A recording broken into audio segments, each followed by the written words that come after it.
Hello and welcome back to the Comic Books Matter podcast, where we talk about the impact of comics.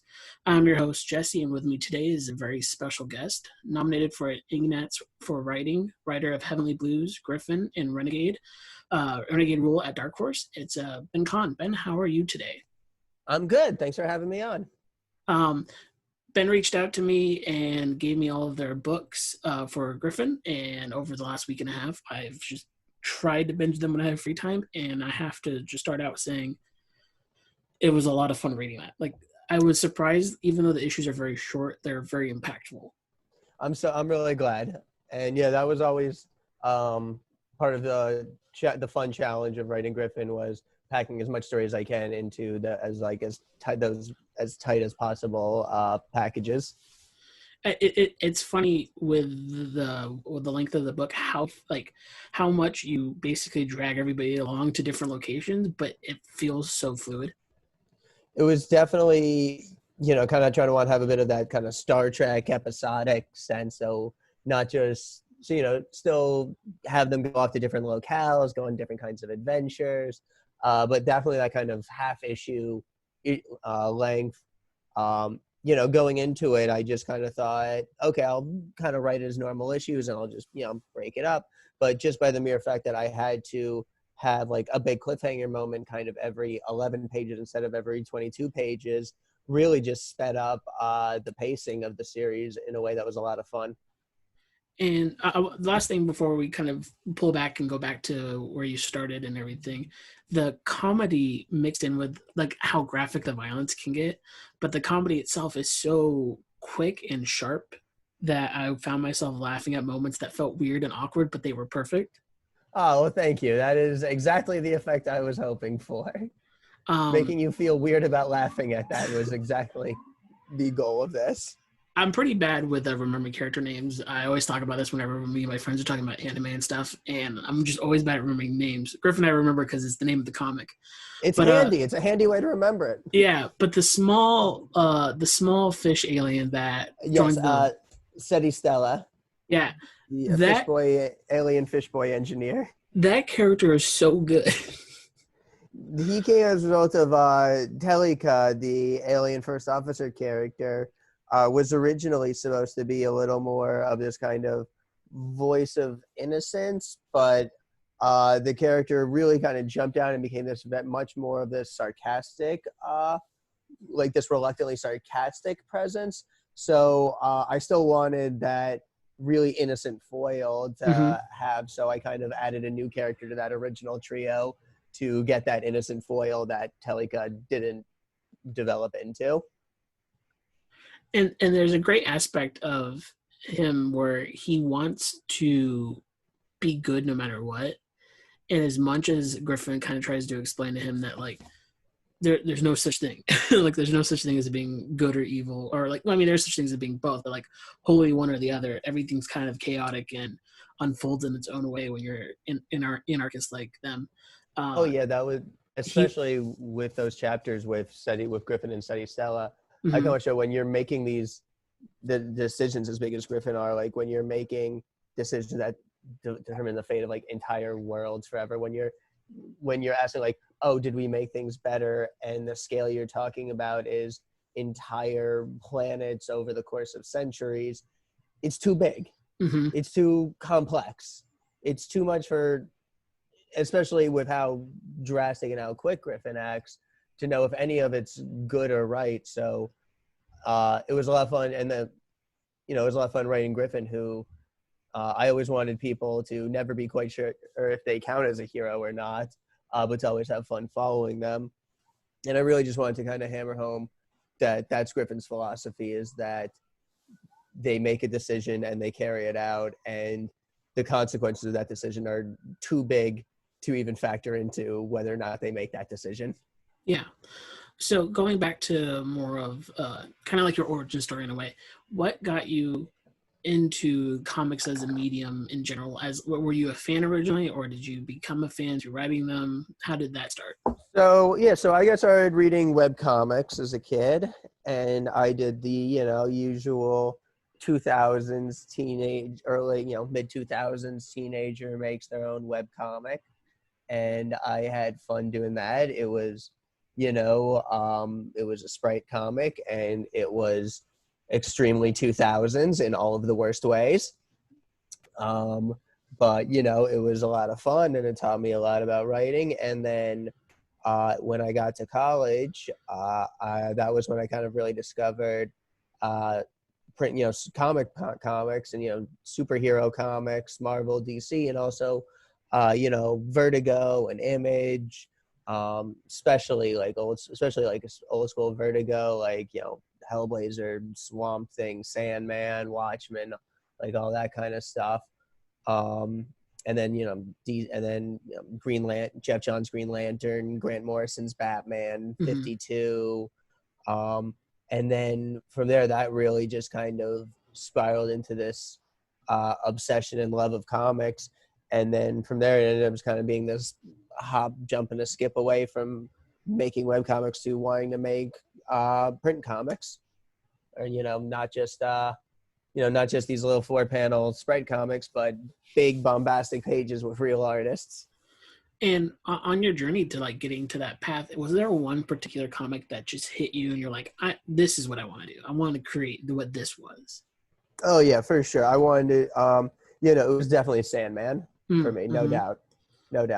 I can remember like exactly the booth I was sitting at in like the restaurant in Philadelphia, reading Sandman one night. I like, I wonder if I could do something like this. And what was it about Sandman itself that captured you in that way? I mean, it's just an absolutely beautiful, haunting, gorgeous book. Its use of mythology, especially that kind of like that meta narrative, really that sense of like, that kind of mythology about mythology, comic book storytelling about comic book storytelling, really just, and especially in such a moody, atmospheric package, it just hit me in a way that no story I'd ever read had ever hit me.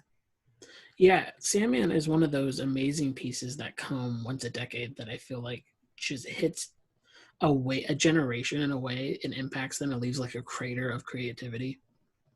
And the one part of Sandman that I always go back to think about how deep that Neil Gaiman like really worked in that was the whole Shakespeare storyline. Yes, very good with The Tempest. Yeah, I think was the play, if I remember correctly.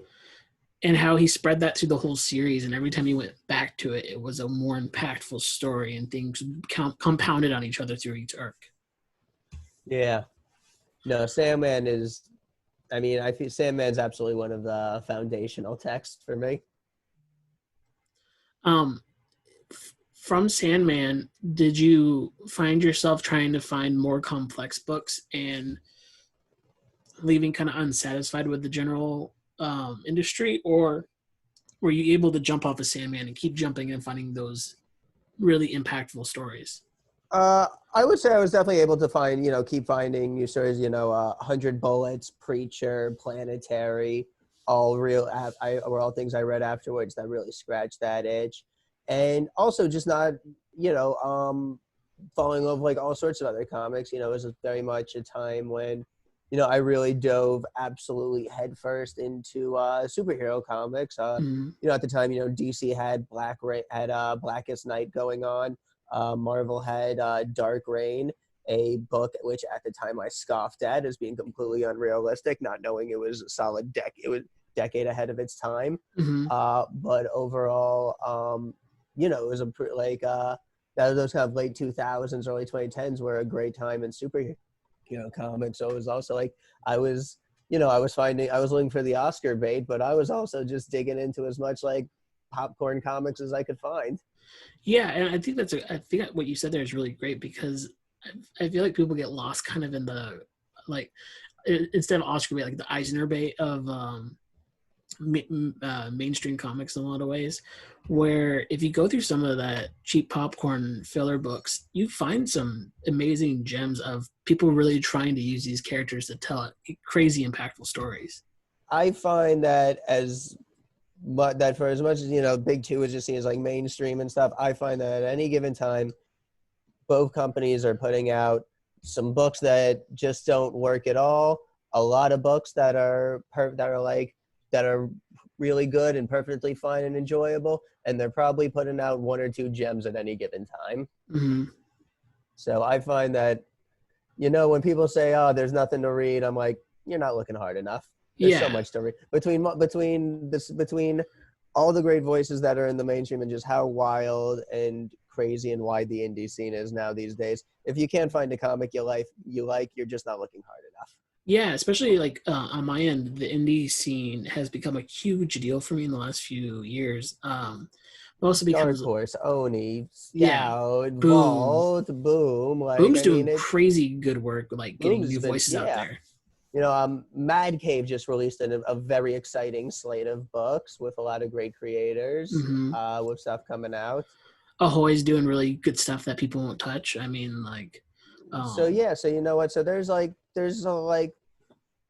mainstream. I feel like there's just, before all this was happening, before the comic shops closed down and couldn't go outside anymore, I'm a regular Wednesday warrior in the shops, and I'd be walking out like 11, 12, 13 single issues, and I didn't plan on buying that many that week, but that was just how many books were out that I wanted to read. Yeah, exactly. Like, with my local shops open now, and I probably will be going this weekend at some point, being safe. And I know there's a few books that I saw. I'm like, oh, I forgot that was coming out. I think I'm gonna add that to my list. Like, there's just so many interesting things that you don't see because it's so cluttered at times. But when you find them, it's a really nice find. Yeah. Going back to your writing though in the Griffin, how do you think Sandman kind of metaphor like I know with as creators, everything you read and consume kind of stays inside of you in a lot of ways. When you got to Griffin, I know you talked about Star Trek influences, but what other influences were put in there? Did you pull anything from Sandman? What else did you pull from? So Sandman definitely had more influences in some of my urban fantasy stuff, like Heavenly Blues. Like, I'd say Heavenly Blues is probably the one that's the most Sandman influence, if it's kind of throw it all together and make a cohesive whole out of like the afterlife. I was trying to do. Griffin was a lot more of, was a lot of like Cowboy Bebop, Firefly. You definitely got, some like Star Wars, Mass Effect, looking at just big fun space opera stuff. A lot of some like Black Mirror. The Black Mirror episode of Star Trek was arguably a bigger influence than Star Trek itself. Yeah. And also just stuff like, especially just the way I approach dialogue and just people bantering. Stuff like Archer and Rick and Morty is always very much that dialogue rhythm I'm always going for, like very 30 Rock style, trying to get that kind of that rapid pace, trying to cram as many jokes in with while keeping the plot as fast moving and as engaging as I can. And going to the concept of Griffin, like, what drew you to the idea of your main character being so as like Rick and Morty, like so Rick-like, where it's chaos, but unlike Rick, cares more about the outcome of the chaos in some ways? So in a lot of ways, so I absolutely get the comparison between Lila Griffin and Rick. But where Lila Griffin really comes, where Griffin really comes from is they are really kind of an evolution of some of the characters that I worked on in that teenage webcomic I was telling you about. Yeah. Which was this very kind of, 15-year-old, shitty 15-year-old's idea of nihilism, characters were just being like, wanting murder and violence and just corruption and general assholery, but all, very exaggerated and not taking it seriously, and it's all pixelated, so how like squicked out can anyone really be when it's just stolen Game Boy Advance sprites? But it was very much so, kind of going back to that webcomic, it was that kind of sense of that sort of like that chaotic violence that back then was dedicated towards nihilism. So when I was developing Lila Griffin, I kind of went back to that. Well, it's not like, well, what if you kind of took that same level of just violent, chaotic violence incarnate, like that level of like that level of character, of that level of just energy and intensity, and Rocky has to drive a plot forward entirely on their own will. But rather than caring about nothing like I used to, let's have the character care about everything to a level that they care to the point where it's almost broken them. It especially comes across in those first few pages where Griffin is talking to basically the heads of state in that courtroom scene, and it's very chaotic, but also at the same time they're very passionate about every aspect of what they're talking about, and you can feel like everything matters, but they don't mind seeing it all burn if it means that the fascist regime goes down too. Griffin is a zealot and an extremist. Like, I do not call him, like, I've never been saying words like they are an extremist. They are an ideological zealot. They have declared a crusade, and either the society they found themselves in will burn or they will burn, but Griffin and this galactic society cannot coexist, and one will destroy the other. My favorite thing by the end of the series is the whole crew in general. How by the end you've established all the dynamics firmly in a lot of ways, and I feel like as a whole they make a good person, like a person that knows how to rebel right.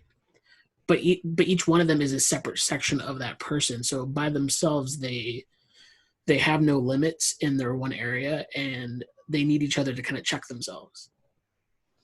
I definitely wanted to explore different elements. Like, I really wanted Telika, I kind of talked about this kind of, chaotic and like energy to Griffin, but really the sense of, we talk about, so much of stories is fighting, fascist empires.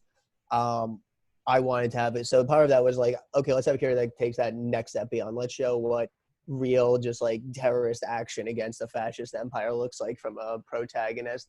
And Telika was really, especially starting, was really meant to represent that kind of traditional resistance, that plucky band of rebels who always fight those little wars. So Griffin, so I kind of want someone to go from that kind of regular Star Wars rebels to Griffin's extreme, go bigger, go home model of just radical, unpredictable change with science, rather than trying to achieve specific societal change through violence. So I kind of want, so really Telika goes under the most arc, going from Griffin's hostage to someone who, if doesn't completely agree with their ideology, sees them as the best way to get the results that she's after.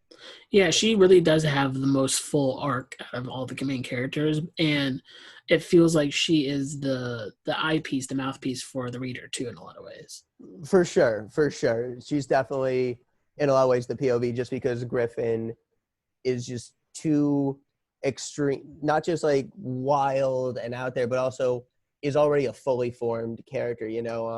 There's something, I saw this concept, you talk about flat character arcs, which on the name of it doesn't sound good. Like, why would you ever want a flat character arc?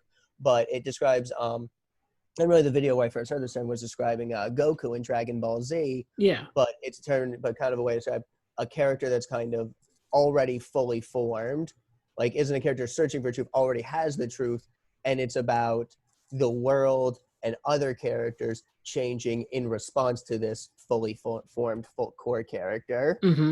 So I tried to kind of, in that same way, like Goku beats up bad guys, then bad guys change because they come around to Goku's way of thinking, and Goku doesn't really change. And I think like Griffin's ideology and methods are the same in issue 1 as they are in issue 12.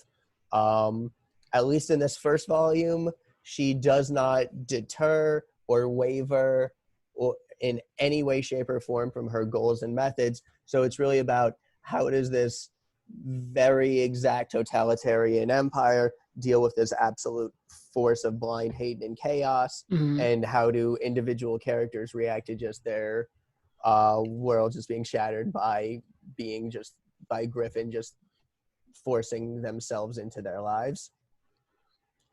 And then and then to kind of go back to what you're saying about each character representing different parts of rebellion, with Dow, I kind of wanted to again, with the book's themes about science, I didn't want it to just be science for the sake of having cool stuff, but to have someone that put a little tuck into scientific method, time that it takes, the community element, the importance of long-term data collection and experiments, and hell, even if it's just, the fact that he has McDoodads in his brain show that it's really not realistic for one person to have mastered every science.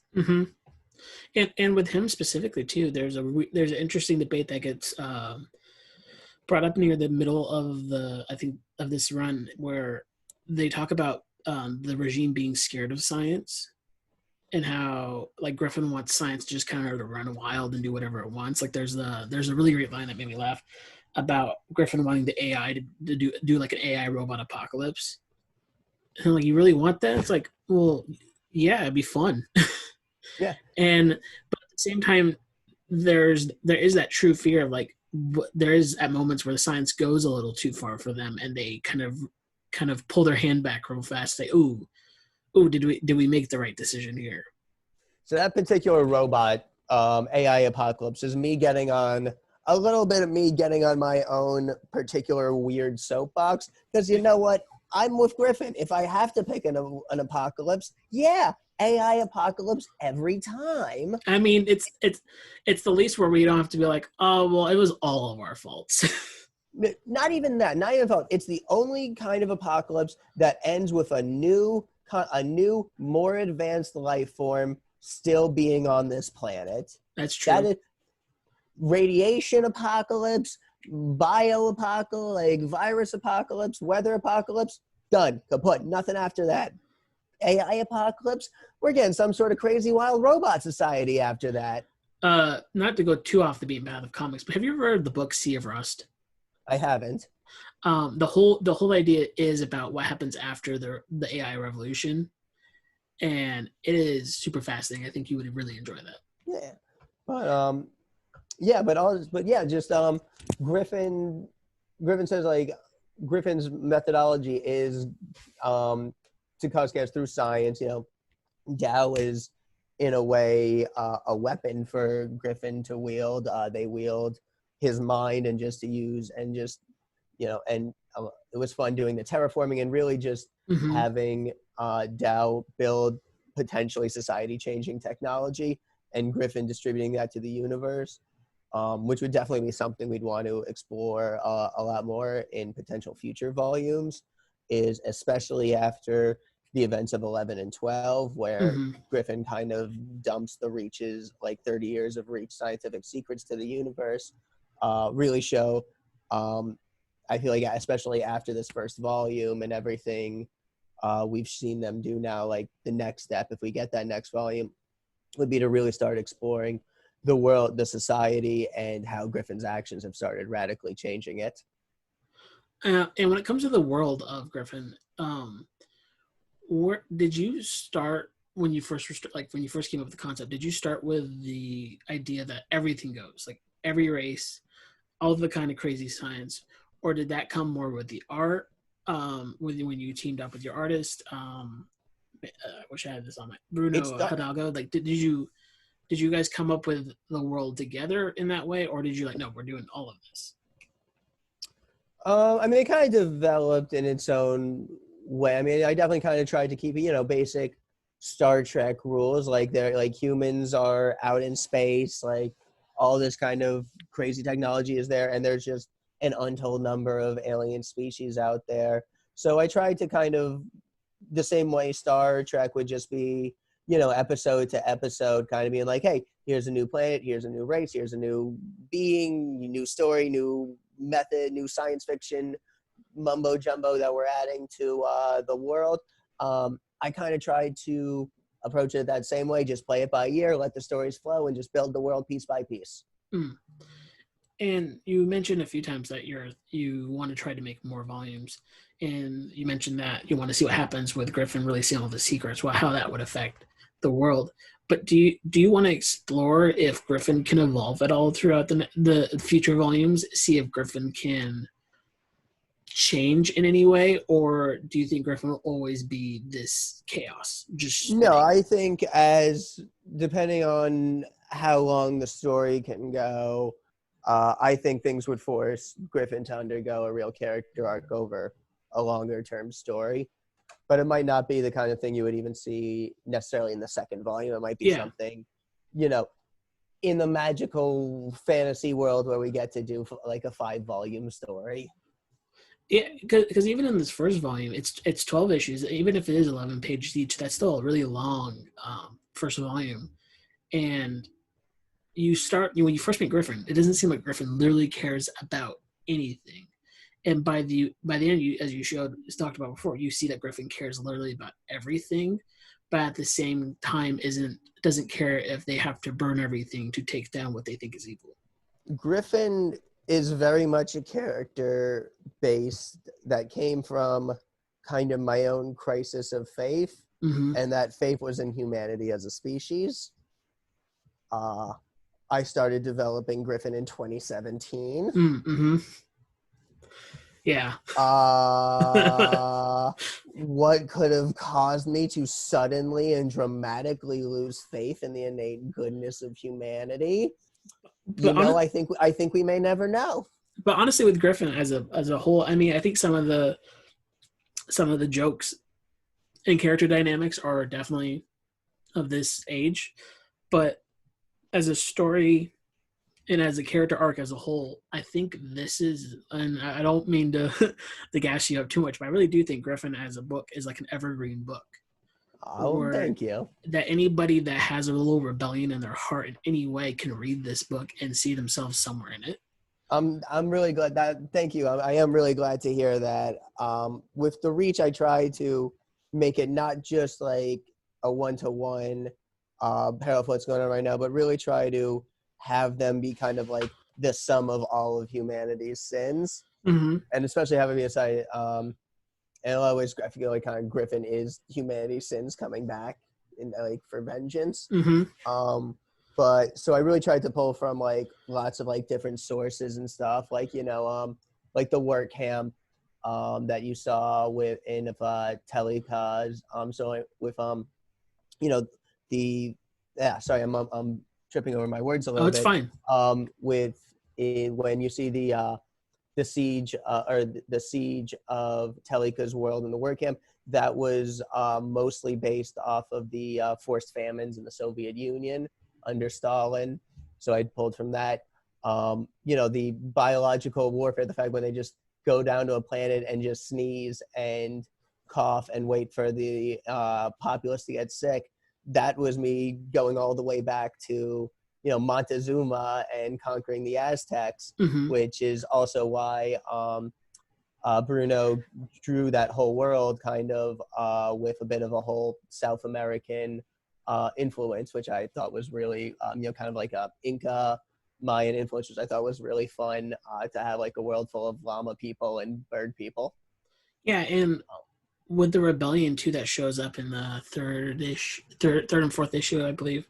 Um, you show how even like in a rebellion has to make sacrifices, and in the end, that also makes them kind of evil in ways because they then end up picking and choosing who they save.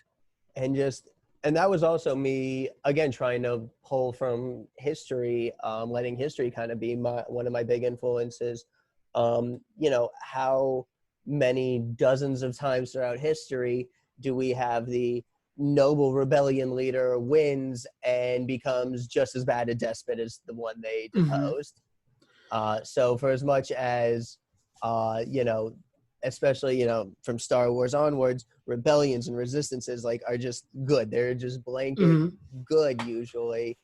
And I just kind of wanted to show the other side of that, or how many times where it's like the leader of that, of like the leader where like the top tip top leader can usually be just as authoritarian, just as despotic, just waiting for their chance to take over. And I don't know, it's just been a thing that's happened so often in history that I wanted to pay service to it in the story, in this kind of subversion of the resistance. Yeah. And as a reader, if you're not truly, like, it's easy to see yourself in a lot of the main characters and the quote unquote heroes of the tale. But if you're not honest with yourself, like if you are honest with yourself, you see yourself in the bad guys as well too, because as you said, you try to make it as a whole of humanity.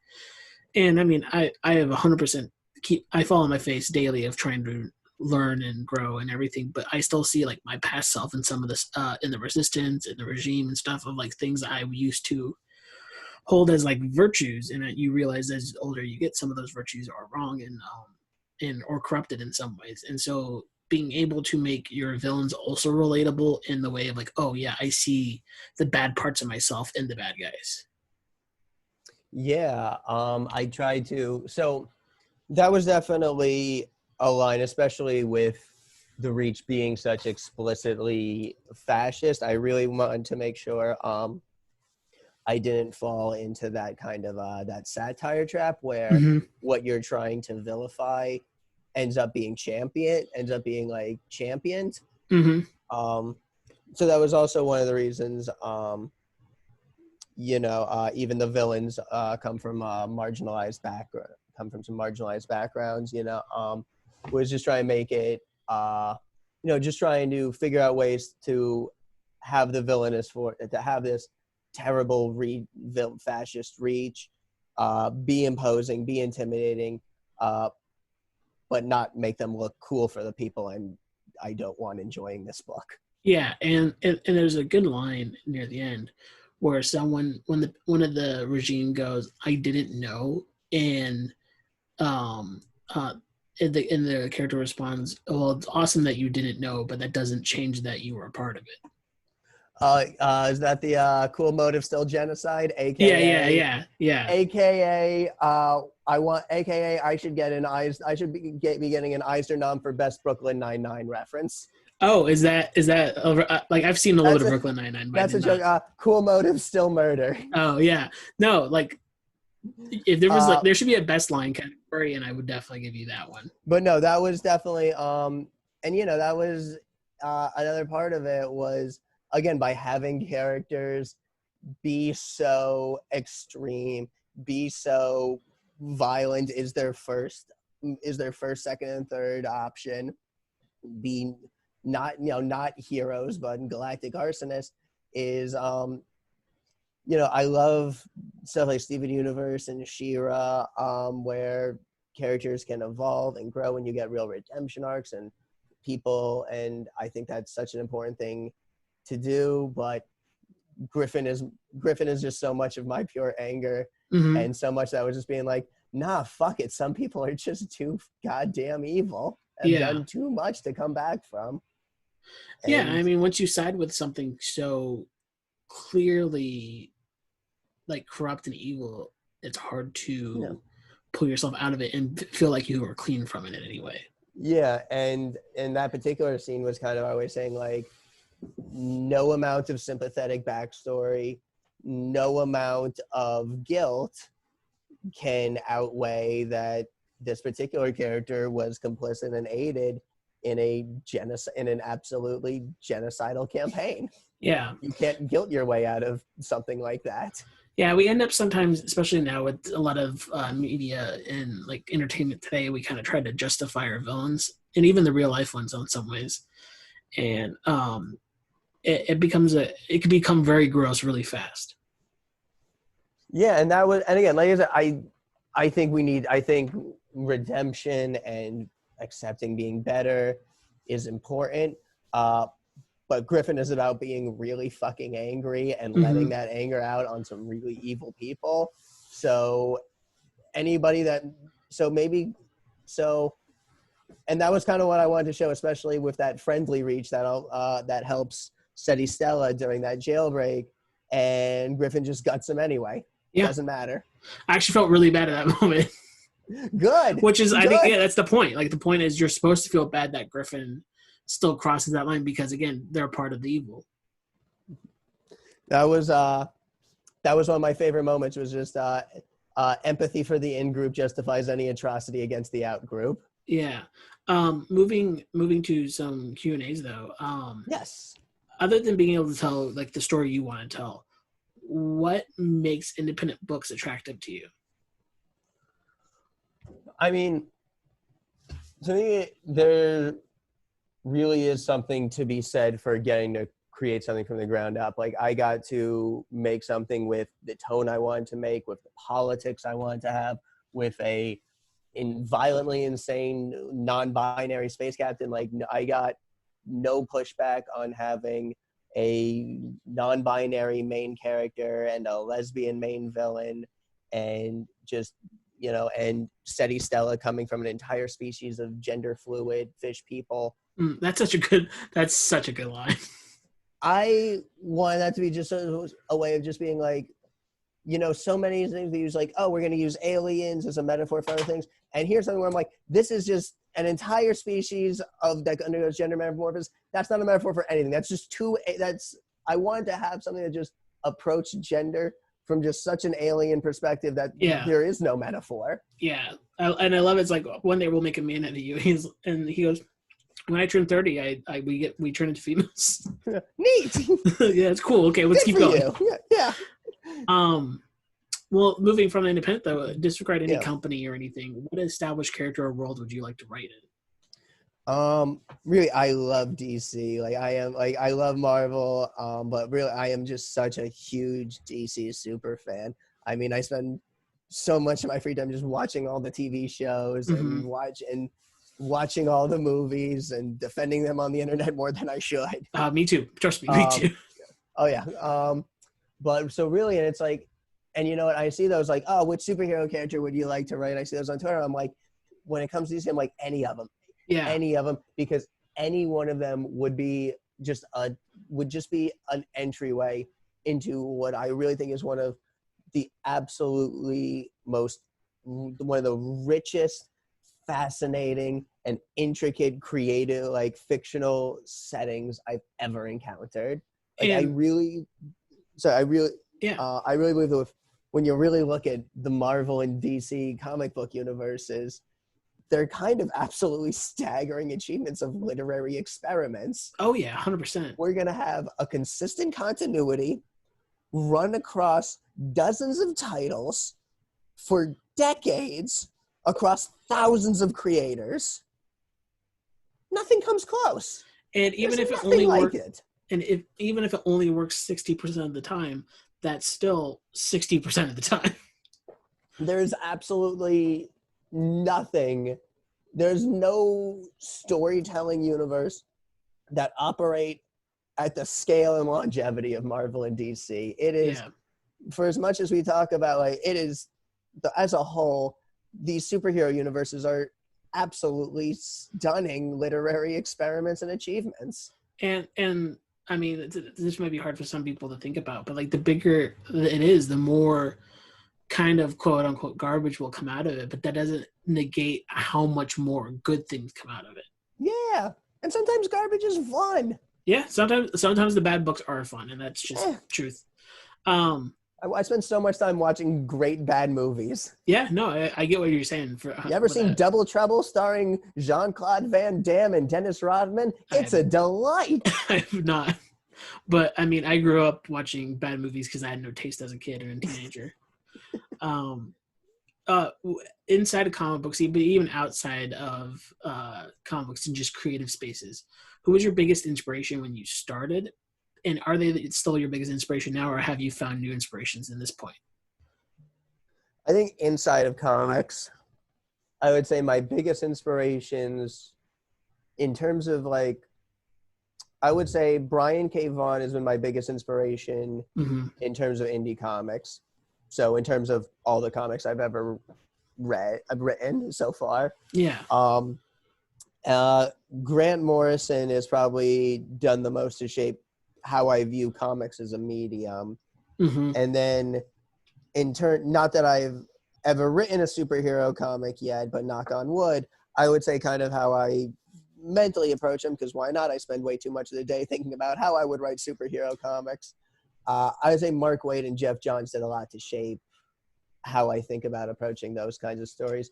But really, outside of comics, and I think where this really has influence, especially on how I write dialogue and try to have the rhythm of the characters go, like stuff like The Daily Show, stand-up comedy, and shows like Archer and Venture Brothers have been huge influences on me. Mm-hmm. I think you saying about dialogue, that comedy really influences dialogue. I think that's super fascinating because people always take the kind of like the run of the letters when it comes to entertainment, like comedy and horror, and they don't realize how many great writing things you can learn from those two genres that get neglected a lot in a lot of ways. And I think comedy is so good about teaching people how to make natural dialogue. Oh yeah, I think it's more like I'm always trying to. It's it's not naturalistic. It's almost like better than naturalistic. Mm-hmm, it's how you wish people talked. And I hear from so many. I hear from a lot of other writers in comics that though when they're writing a script, like the dialogue will be the last thing they do. Like they'll break down the scene, they'll come up on the panel descriptions, and then they'll figure out the dialogue. And that's wild to me because dialogue is what I start with. Mm-hmm. Like I'll write all the lines and then block out the panels for to make the lines stand out the most. That's really awesome. I've never heard a writer really talk about it that way. To me it's like I almost need to see like the conversation run through my head first, and then I start breaking it down into panels after I have like the whole conversation. And then the last question is, what's the best part of working with your collaborators? Like, what do you think is your favorite part of collaborating with artists and colorists and letterers and all that? I get to make comics. I mean, I am just a writer. I can barely draw a stick figure. I cannot make comics on my own. That is the number one rule, is that if I want to make a comic, I have to have awesome collaborators that are like passionate, that like are working on something they can be passionate as well. So really it's like there's so many just amazing artists out there. Like comic book artists are goddamn miracle wizards. Like they are fantastic. Like there's so many cool styles and tones and atmospheres that they can bring. So to get to work with such talented people and get to help create more art is just really, really cool. And just as a writer, to have it run through, to like have it live in your head for so long, to break it down, and then when you get the pages back and it's done in a way you never even imagined, and it looks so much cooler than it ever did in your head. There's nothing like that. Yeah, that sounds amazing. Well, Ben, thank you so much for being on this episode and joining me for the podcast in general. Thank you for letting me read Gryffin, because it was a joy to read every issue. Well, thank you so much for having me. Thank you so much for giving it a read, and I'm so glad you enjoyed it. You can follow me at mostly on Twitter at Ben the Kahn. The entirety of Griffin, Galaxy's Most Wanted, Volume 1. Issues 1 through 12 are all out now on Comixology. Each issue is only $1. And what other stuff should they be looking out for coming from you? So we are going to be doing a digital collection of Griffin that'll be coming out soon, which will be on Comixology. So that'll be the whole series, in just one nice, easy download. And then the next thing I'll have coming out is Renegade Rule, which is co-written by myself and Rachel Silverstein and drawn and colored by Sam Beck. And that is being published by Dark Horse. It's going to be coming out sometime 2021. And it's about a group of queer gamer girlfriends competing in nationals and to be champions of their favorite VR shooter. Oh, that sounds awesome. Yeah, going to be a real fun action comedy with some fun, flirty romance. And Sam Beck has just drawn the absolute crap out of it. Like, Sam Beck is a superstar in the making. I can't wait to see the solicits for that and then add it to my saver when it comes around. I hope you enjoy it. And in the description of this episode, you'll be able to find all of Ben's links. You'll also be able to find links to help out with Black Lives Matter and anything and any other supports in that area. There'll also be a link still for my friends at Uppercut and their community. They're doing Pride merch that does, I think, 15% to a charity. And you can find the podcast on Twitter at Comic Books Matter, Comic Books Pod, sorry. On Facebook at facebook.com/Comic Books Matter. Patreon at patreon.com/Comic Books Matter. The email for the podcast is comicbooksmatter@gmail.com.